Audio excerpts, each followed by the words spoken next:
Hey y'all, Falco is a sick character in Ultimate. I love Falco. Whenever he gets a hype combo going, it really just feels so engaging to me. He's such a fun character to play, and whenever I see someone play Falco, I'm always inclined to watch, regardless of their skill level. If you're watching this video, you probably feel the same way. Maybe you even play Falco. Perhaps your Falco also needs some guidance, some tips. Perhaps 10? Nah, we're doing 15. Considering how well my Sonic guide did, I figured a Falco guide could be fun and worthwhile. I say fun because I've had writer's block for about the past year, and anytime I've had the liberty of opening a script, I just feel overwhelmingly incapable of typing anything in. This won't be a tutorial on how to play Falco necessarily. Watch Izaw's or Larry Lur's videos for that, which have links in the description. This will be more along the lines of perfecting aspects of the character that you may be struggling with or have not fully explored. Some tips that will help you master the character. I'm going to start with the most basic things, then start to introduce more advanced concepts. With that being said, why don't we start?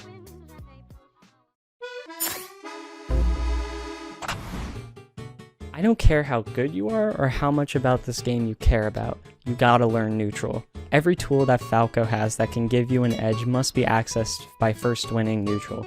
The concept of neutral is complicated and is not easy to understand. I have a more detailed video linked in the description called How to Approach, but I'll mention the gist of neutral here. Neutral is a state in which neither player has an inherent advantage over the other. Winning neutral will put you in a position where you have an advantage and can further the game in your favor. Winning neutral is difficult as you need to land a solid hit on your opponent, whether it be by approaching with a raw attack or catching an opponent's mistake. Falco has a less flexible neutral as opposed to other characters. He lacks major speed and range, which can make it more difficult for him to win neutral. He does have multi-hit moves that can do a good job shield poking an opponent. Falco also has a wide array of moves that can catch aerial approaches. With Falco, shield poking and catching aerials and landings is your best bet. Now remember, these are your best options, not your only ones.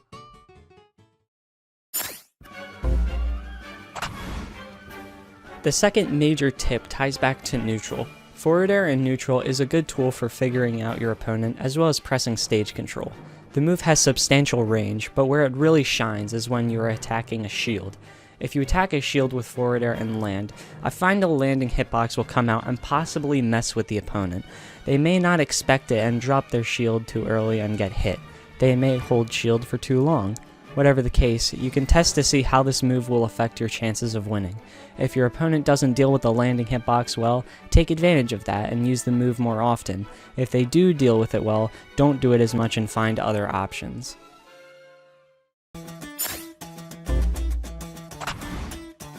Falco has basic combos that every player should use, as they serve as the fundamentals for which the character can build off of. Let's talk about those couple major combos. Up tilt into up air. This is Falco's main combo option. You can usually follow up an up air with another one for damage, closer to mid percents. Up throw into up air. This is a substitute for up tilt into up air. It's simply different as it is initiated by a grab and the combo can begin at a different height. It can also kill at higher percents, more so if done with the aid of a platform. Up tilt into back air. One of Falco's best kill confirms. The eye doesn't matter too much and it kills pretty well. Go for it if you can. Down throw into drag down forward air. This is a combo that works on floatier characters. It allows you to extend a combo at very low percentages. Down air into aerials. Hitting a grounded down air will allow you to follow up with an aerial at a massive percent range. The aerials you follow up with should vary based on percent. You could go for damage early on with up airs, or a back air at higher percents in order to close out a stock. All of Falco's more advanced combos come from these couple bread and butters.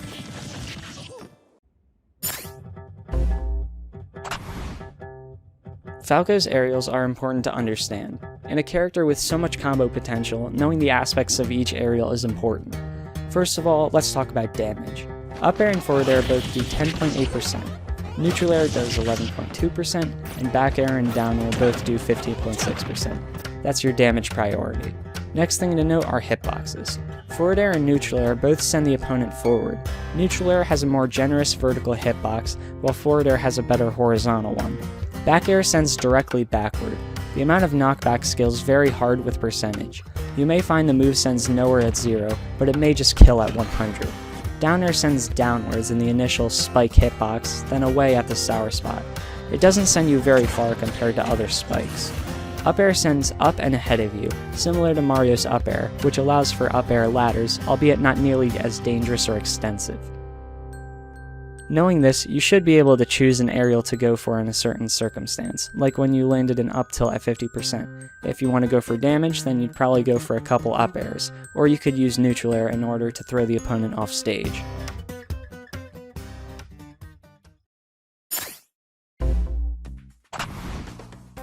A detail about forward air and neutral air I left out in the previous tip is their potential for dragging the opponent down to the ground.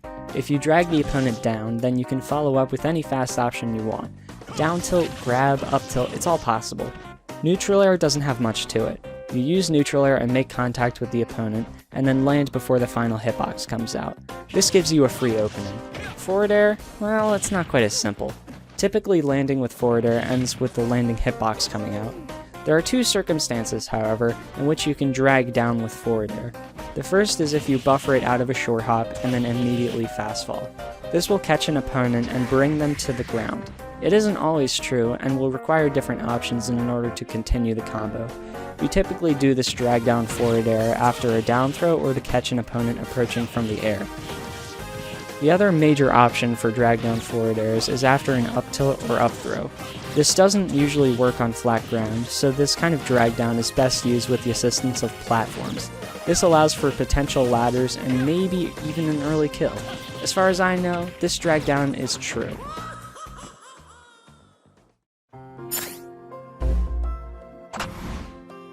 Falco's recovery is very flexible, yet it's very linear. By that, I mean there's a lot of potential for intercepting it and punishing it. Firebird, which is Falco's up special, and Falco Phantasm, his side special, put him on a path that the opponent can usually predict and attack. This is why you should do everything in your power to recover differently and safely every single time. If you make it less obvious how you're going to get back to stage, then it's going to be harder for your opponent to predict your path.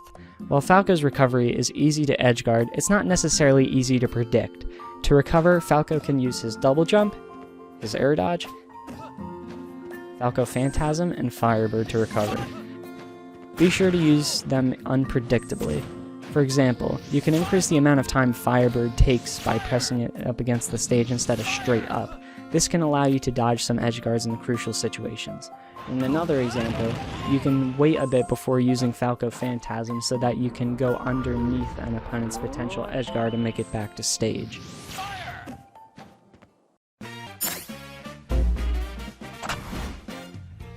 Another option that I didn't mention for recovery is wall jumping. Falco has a wall jump, and it's obvious that you can use this for recovery on stages with walls that go to the bottom blast zone.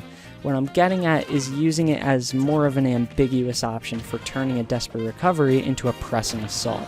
On stages like Pokemon Stadium 2, Battlefield, and Final Destination, which happen to be common competitive stages, you can wall jump off the edge of the stage underneath the ledge. This will cause you to jump facing away from the stage. You can then proceed with a back air, which will send the opponent flying at higher percentages. You could also use Phantasm in order to recover and possibly hit the opponent. Whatever the case, know that a wall jump could completely turn around a disadvantageous position. Use it sparingly, however, as it could be rather easily punished.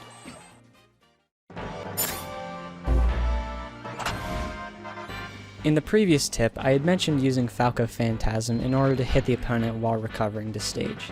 Well, take a look at this. Yeah, this move has combo potential. Phantasm can lead into aerials which can throw the opponent off. The best options for this are back air and up air. Phantasm to back air can kill, and up air is a very good way to chip in damage. Phantasm is also useful for changing stage position. The move sends you forward very quickly, much faster than Falco's run speed. You could use this in order to chase down an opponent, or even just escape a bad position. Okay, this is Editor Blasted chipping something in because this is something I found out during editing, and it's really important. I was initially trying to talk about how Grounded Phantasm has more lag than Aerial Phantasm. I argued this because if you try to go for a back air after a Grounded Phantasm, you'll end up missing most of the time, versus an Aerial Phantasm, you hit it almost every single time. I then put the videos side by side, and then I realized it's not because there's a lag difference, because what I did was used Phantasm, Aerial, and Grounded, put them like side by side, they started on the same frame, and then had them play out, and then when I pressed shield at the end of the animations, the shield came out on the exact same frame for both Phantasms. And then I wondered, why is that? I then found out that it's actually because Aerial Phantasm, at least like when right above the ground, it has no hit lag, so that means that there's less time you spent in that animation, which allows you to follow up the Phantasm with Aerials. The takeaway from this is that if you want to use Phantasm for combos, use the Aerial Phantasm like right above the ground. You do this by pressing jump and then Phantasm like when you're airborne. Doing this will allow you to follow up the Phantasm with any aerial. Don't try to do it with any other Phantasm because it most likely won't work.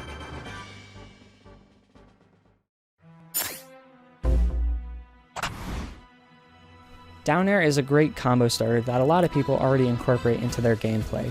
Landing down air on a grounded opponent will pop them up for a follow-up at almost every percent. But what if you hit the move on an opponent in the air? Aerial down air for combos is a mix-up tool. Something to figure out the opponent. Is a situation in which you have control and you have to deal with what the opponent does in order to further your advantage. For example, in this situation, Falco initiates a combo and uses a down air while airborne. What happens now? If they don't tech the down air, they most likely won't tech the next one. With this knowledge, you can go for a down air in a combo and the opponent won't tech, so you can continue a string from their bounce off the ground. If they do tech, however, then you know that going for a down air will force you to tech chase in order to continue holding advantage.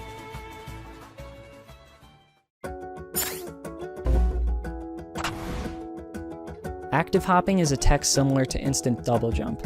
It goes for the same thing, but it isn't nearly as difficult. The gist is that you jump and then use your double jump low to the ground. It allows Falco to continue a combo from an up throw or up tilt, usually at lower percents. The usage typically goes along the lines of up throw or up tilt into active hop, rising up air, into drag down neutral, or into whatever you feel like. It's an important tool to have when in need of taking advantage of an opening and to get as much damage as possible.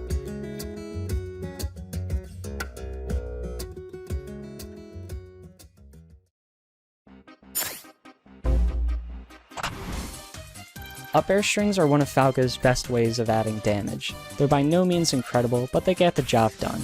Something special about up air is that it sends the opponent in the same direction regardless of where you're facing.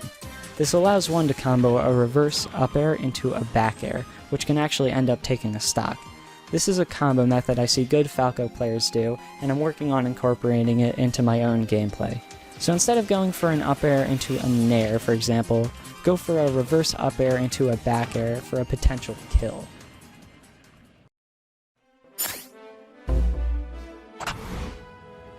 Falco's Reflector is amazing. The Reflector hitbox comes out on frame 1, the earliest possible frame the move can come out on, and then the actual hitbox comes out on frame 5. I see this move incorporated well by Juice, a top player from my region, Philadelphia. He uses a reflector as if it was designed to be a ranged disjoint instead of just a plain old reflector. Watch this clip. It's going to be back air that starts things off in 57%, 64. Double reflector. Stop, Juice! Juice! It makes the move look so good. If you use this move in the air, you have a substantial amount of control over your aerial movement. Know this when playing neutral, as this can be a spacing tool and even a combo extender in certain circumstances.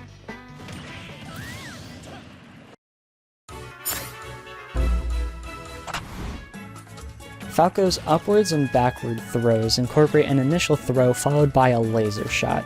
Both of the lasers can be DI'd, so you can't always rely on these moves at higher percents. You can't do anything about back throw missing, but up throw is different. You can DI the laser so that you end up behind Falco. Well, still high up, but like, you know, behind Falco. A trick I like to use is following up the DI with a back air. Many people may try to get out of a laser hit of the up throw and not expect a follow-up, as they just got out of the throw. The opposite is actually true. Getting out of the way of the laser puts the opponent in a really good position for a follow-up. Just know that this isn't really a free hit, more so it just adds another dimension to the throw. A young Link can DI out of the throw and hit you with a downer that kills unnecessarily early, killing you when you were the one trying to cheese a free stock.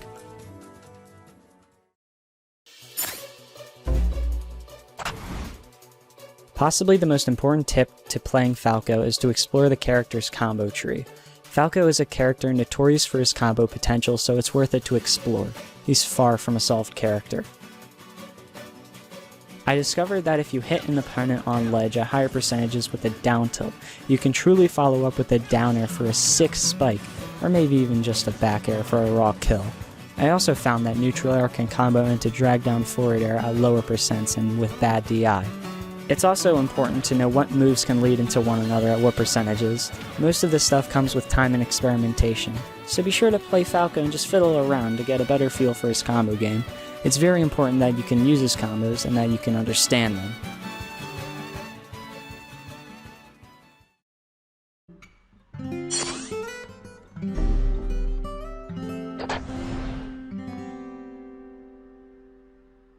Practice makes perfect. A lot of characters in Ultimate require time and training mode in order to perfect aspects of their gameplay.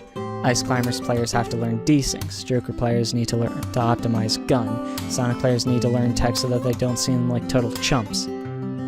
Go into training mode and master aspects of Falco that you find challenging.